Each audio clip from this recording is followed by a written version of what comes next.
selamat menyaksikan presentasi kami yang dalamnya ada pengertian korek, ada fungsi dan metode, ada pengertian wawancara dan hubungannya dengan korek, ada juga kelompok fokus dengan korek, ada juga domain 1, domain 2, dan domain 3, dan ada penggunaan korek. Langsung saja.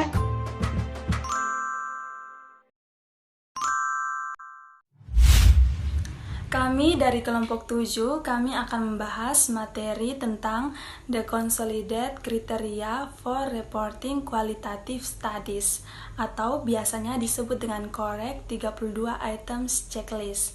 Nah, di sini saya selaku moderator Laura Graciela Nope. Berikut ini adalah pemaparan hasil dari diskusi kelompok kami. Untuk pemateri yang pertama, saya persilahkan. Oke, baik. Perkenalkan, nama saya Grace Mirosmau. Saya sebagai pemateri pertama. Yang pertama adalah pengertian korek. Jadi korek adalah the consolidated criteria of reporting qualitative studies atau kriteria gabungan untuk pelaporan studi kualitatif adalah pelaporan yang membantu peneliti untuk melapor hasil wawancara dan kelompok fokus. Untuk itu, wawancara dengan studi kelompoklah yang membutuhkan korek untuk laporan. Nah, korek juga merupakan checklist yang mempermudah dalam melaporkan mengenai apa-apa saja yang perlu dilakukan dan diperhatikan oleh peneliti dalam menyusun laporan. Nah, di mana untuk memudahkannya ada 31 item checklist yang masing-masingnya ada keterangan di setiap item tersebut. Dalam slide selanjutnya ada 32 item checklist. Di dalamnya terdapat 3 domain. Domain yang pertama adalah tim peneliti dan refleksivitas. Nah, dalam domain pertama ini terdapat 2, yaitu karakteristik pribadi dan hubungan dengan peserta. Dalam karakteristik pribadi ini terdapat 5 item, yaitu pewawancara atau fasilitator, kredensial, pekerjaan, jenis kelamin, dan pengalaman pelatihan. Yang kedua itu ada hubungan dengan peserta, terdapat 3 item, yaitu hubungan terjalin, pengetahuan peserta tentang pewawancara, dan karakteristik pewawancara. Nah, domain yang kedua yaitu desain studi. Dalam desain studi terdapat 4, yaitu kerangka teoritis, seleksi peserta, pengaturan, dan pengumpulan data. Dalam kerangka teoritis sendiri terdapat 1 item, yaitu orientasi metodologis dan teori. Sedangkan dalam seleksi peserta terdapat 4 item, yaitu yang pertama pengambilan sampel, yang kedua metode pendekatan, yang ketiga ukuran sampel, dan yang keempat non-partisipasi. Selanjutnya ada pengaturan. Dalam pengaturan terdapat 3 item, yaitu pengaturan pengumpulan data, yang kedua kehadiran non-peserta, dan yang ketiga deskripsi sampel. Selanjutnya ada pengumpulan data.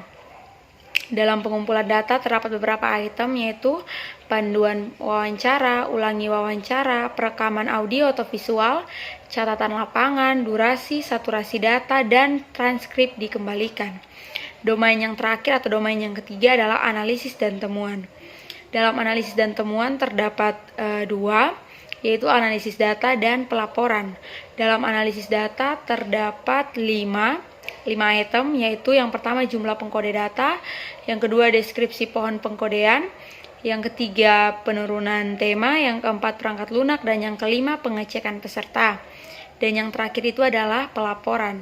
Nah, dalam pelaporan sendiri terdapat 4 item, yaitu yang pertama kutipan disajikan, yang kedua data dan temuan konsisten, yang ketiga kejelasan tema utama, dan yang keempat kejelasan tema kecil. Itu adalah 32 item checklist. Materi selanjutnya saya persilakan kepada pemateri kedua. Baik, saya Lucius Mandur akan membahas tentang fungsi kore dan metode yang digunakan dalam kore. Pertama itu adalah fungsi kore. Jadi fungsi kore adalah sebagai alat bantu dalam proses wawancara dengan kelompok atau dalam ruang lingkup yang luas, seperti misalnya wawancara penerimaan karyawan baru. Yang kedua itu adalah metode yang digunakan dalam kore.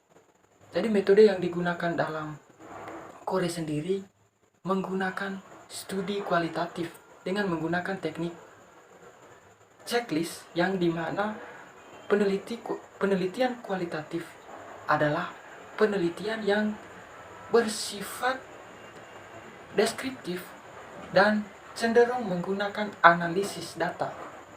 Baik, terima kasih. Materi selanjutnya akan dibahas oleh teman saya.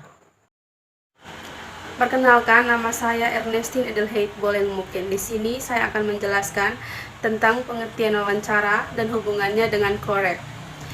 Wawancara, di sini peneliti mendorong partisipan untuk membicarakan masalah yang berhubungan dengan pertanyaan penelitian.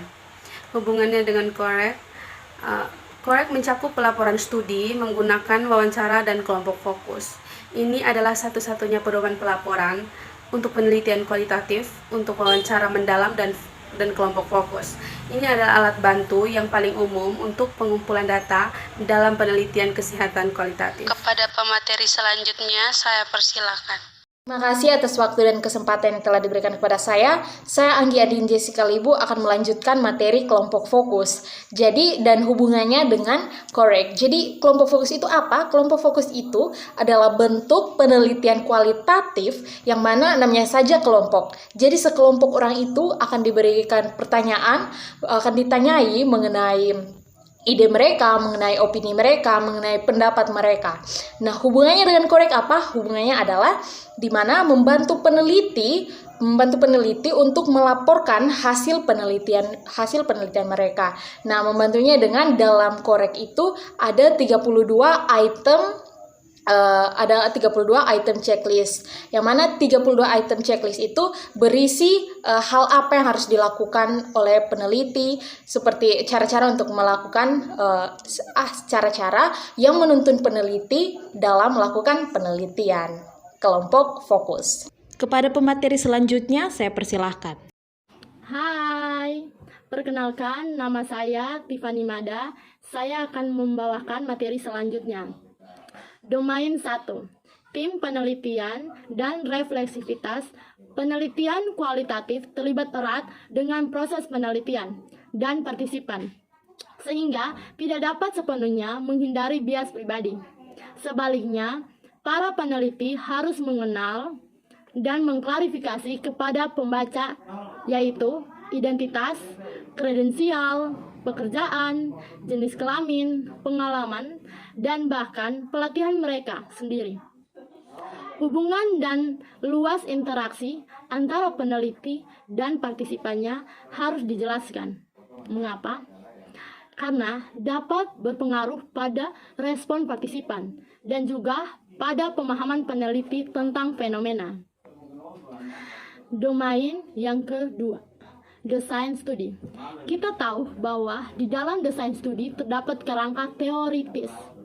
Peneliti harus mengklarifikasi kerangka kerja teoritis yang mendasari studi mereka, sehingga pembaca dapat memahami bagaimana peneliti mengeksplorasi pertanyaan dan tujuan penelitian mereka. Ada juga pemilihan peserta. Peneliti harus melaporkan bagaimana peserta dipilih. Dan yang terakhir, domain yang ketiga, analisis dan temuan. Ada analisis data untuk menentukan penggunaan beberapa pembuat kode atau metode lain dari triangulasi. Peneliti dapat menunjukkan pemahaman fenomena yang lebih luas dan lebih kompleks. Dan mungkin dari saya ini materi yang dapat saya sampaikan. Kepada pemateri selanjutnya, saya persilahkan. Terima kasih untuk waktu dan kesempatan diberikan kepada saya. Saya Katrina Teva.